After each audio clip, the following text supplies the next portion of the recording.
It's in Heat. Oh. The back end of it is the street where the shootout is, the post-bank robbery shootout in the Heat.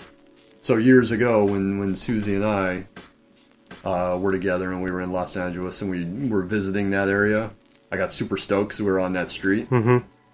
And then, you know, I was like, oh, you know, this is a street. This is like the shootout in Heat. This is that street that it happens on, which is, I believe it's on Figueroa, is the actual street, is the back end of the Bonaventure.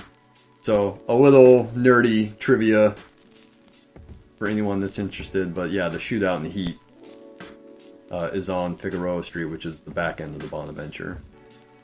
Where is it? 5th and Flower is the front door. Let's talk about... Maybe we can close with this. Off air, you told me you knew why you could get the Blu-rays for Strange Days overseas. So now you got me very curious as to why that is. Because 20th Century Fox was the distributor in the U.S. Okay. But overseas, it's Universal Pictures. And I think because Universal owns the foreign rights to the film, I think Universal is going to release it regardless of whatever James Cameron and Lightstorm want. Okay. That's my theory, but I know that Universal releases it foreign, and I think that's why it's available in like Region 2 Blu-ray. As you said when you were looking, like you can find like a German Blu-ray of it. Yeah, you can buy imports, but then, like you were saying, because it's a different region, then you need a region-free player, and it becomes like, oh, you're dropping all this money, you know what I mean? And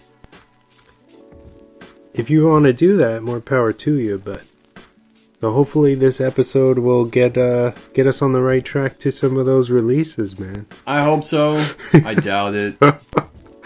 If I see like a Blu-ray release of Strange Days or True Lies or The Abyss in my lifetime, I will be happy. But I'm also past middle age, so I probably won't. Or at least streaming somewhere. Streaming would be nice. At least. I mean, hey, look for that stuff on DVD. You can find them. I don't know if you'd be willing to pay the price that some of them might be charging. But you could probably look on eBay or Amazon and find a DVD copy, even a brand new one. Which I implore anyone listening who's a fan of the movie or who might be interested in the movie to seek it out. It's worth it. Random piece of trivia from something that we covered a while back. Did you know that the shot at the beginning, the POV shot, which looks like an unbroken take, obviously isn't unbroken. The cuts are hidden, and you can kind of tell if you know what you're looking for where the cuts are. Yeah. Did you know that was shot like in 4 different locations? No. Nope. The robbery? Yeah. Really? Yeah, it's not one continuous location.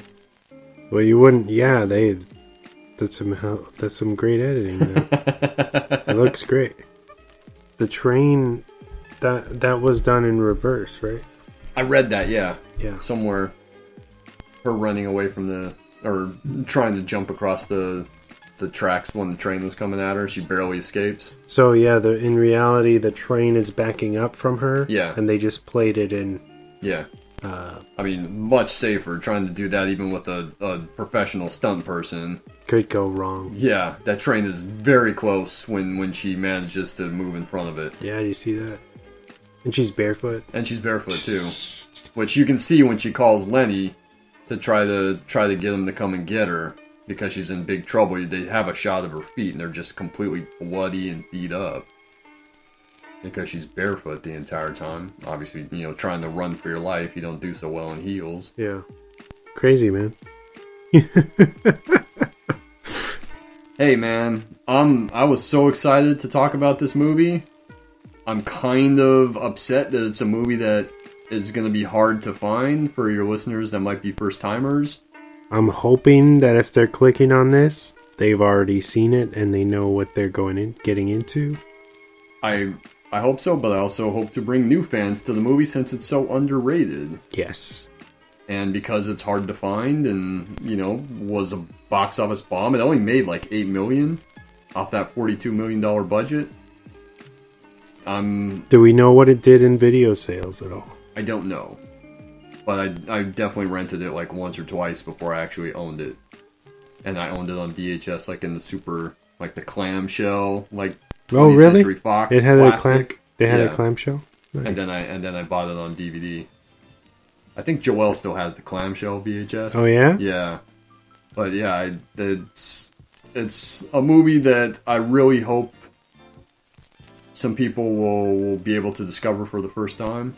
And I really hope, like, whomever might have seen it that's listening to the show, I hope they're a fan. Because I think, I'll say it again, I think it's Bigelow's best film. My opinion, I know most people would probably point to The Hurt Locker. I'm not going to argue with it, but I'm just saying my opinion is it's Strange Days. It's my favorite by her. Like, by a mile. And that's saying something, considering how much I love Near Dark and Point Break and The Hurt Locker and Zero Dark 30. But I'm glad I was able to kind of, not necessarily introduce you to the movie, but get you to watch it all the way through for the first time. Yeah. So I thank you for that, man. It was so much fun. I can't wait to watch it again.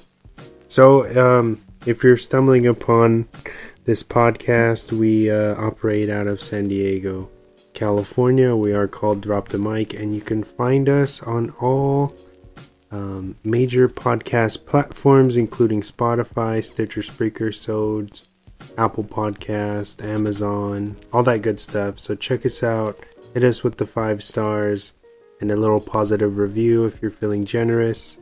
We really appreciate it. It does help with the ratings. I think it helps when people are searching for podcasts for us to be relevant. So it would mean a lot to us if you take like a few seconds out of your day and help us out there. And yeah, so next week we're going to be bringing in another guest. CJ Stevenson will be back to talk about Ali. That's a good movie. That's a good movie. I might be able to join you guys, but I don't want to step on CJ's toes. So if I do, I want to make sure it's cool with him. And if I don't, I'm excited to listen to that. CJ's a good guest. Thanks, man. Yeah, I would have to agree. He's a character, man, but he makes the show interesting. I'll say that. Hey, man, I had so much fun doing the Road to Perdition episode with him a few months back. Yeah. So I'm hoping that he and I can do an episode again. That one time I was just the engineer. We hijacked your show. Oh, so good. Well, it'll happen again. Maybe not with Ali, but it'll happen again with the movie that we kind of have mutually agreed upon doing. Yes. So next month, man. Next month is December, right? Yes.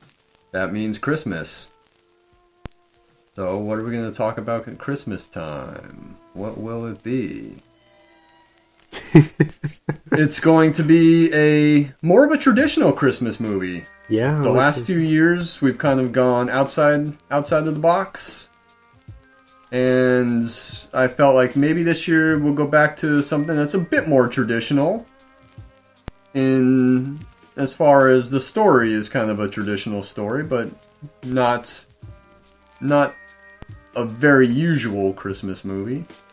But something that's more of a Christmas movie, or more of a traditionally Christmas movie than the 3 movies we've done prior. From a director that had a wildly eclectic career that I can't wait to talk about. Yes. And just with a great performance by its leading actor. Who definitely somebody who we love. Who I love. Who we've talked about multiple times this year. Yeah. Yeah. So we'll leave it at that, but that's what's coming up for Christmas. Very nice, man. Well, I think we killed this show. I hope you had fun. I always have fun. I know. This was the highlight of my week. Yeah. I know it's late. I appreciate you being a trooper and coming down and working through all the hiccups with me. Not a problem, man. Not a problem. This was... Being able to come over and hang out and have dinner with you guys and then do the show has been a much needed respite from how shitty the last couple of days have been for me having to deal with a lot of bullshit. So I'm happy to come down and was happy to talk about this awesome movie with you and hang out for a while. Yeah. Always, man. You are not even a guest, man. You are part of the crew. You are a crew member officially. So yeah, I guess until the end of next month, right? Yeah, and I'll be pulling double duty because we'll go right from Christmas to probably best of. Even though the best of might be a tad shorter. Tad shorter and a little bit weird again.